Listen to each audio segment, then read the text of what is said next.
አደጋ በማንኛውም ጊዜና ቦታ ሊፈጠር ይችላል። ቅድመ እርዳታ ማወቅ ሊመጣ ከነበረው ችግር ይታደገናል።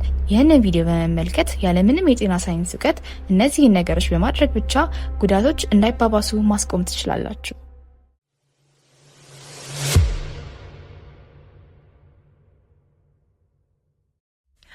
አንደኛ፣ ከፍተኛ የደም መፍሰስ። አንድ ሰው በከፍተኛ መጠን ደም ሲፈሰው በቀጥታ ደሙ በሚፈስበት አካሉ ላይ ንጹህ ጨርቅን በመጠቀም ጠበቅ አድርጎ መጫን። ጨርቁ በደም ቢረስብንም እጃችንን ለአፍታ ሳናነሳ ተጨማሪ ጨርቅ በማድረግ የሕክምና እርዳታ እስከሚገኝ ድረስ ይዞ መቆየት። አስታውሱ፣ የተጎዳውን ሰው በቀስታ በማስተኛት ደም የመፍሰስ እድሉን መቀነስ አለባችሁ። ተጎጂውን ሰው አካሉን ማንቀሳቀስ የበለጠ ደም እንዲፈሰው ስለሚያደርግ ከዚህ ድርጊት መቆጠብ ይኖርባቸዋል። ሁለተኛ፣ በእሳት መቃጠል። አንድ ሰው ቀላል ቃጠሎ ሲያጋጥመው የተቃጠለውን ቆዳ ከ10 እስከ 20 ደቂቃ በቧንቧ ውሃ ወይም በወራጅ ውሃ ይዞ መቆየት።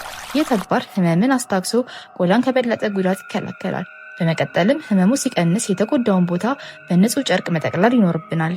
ማሳሰቢያ፣ በበረዶ በቅቤ እንዲሁም በጥርስ ሳሙና ለማከም መሞከር ለጊዜው የቅዝቃዜ ስሜት ቢኖረንም እነዚህ ነገሮች ቆዳችንን በማድረቅ የበለጠ ህመሙን ይጨምራሉ።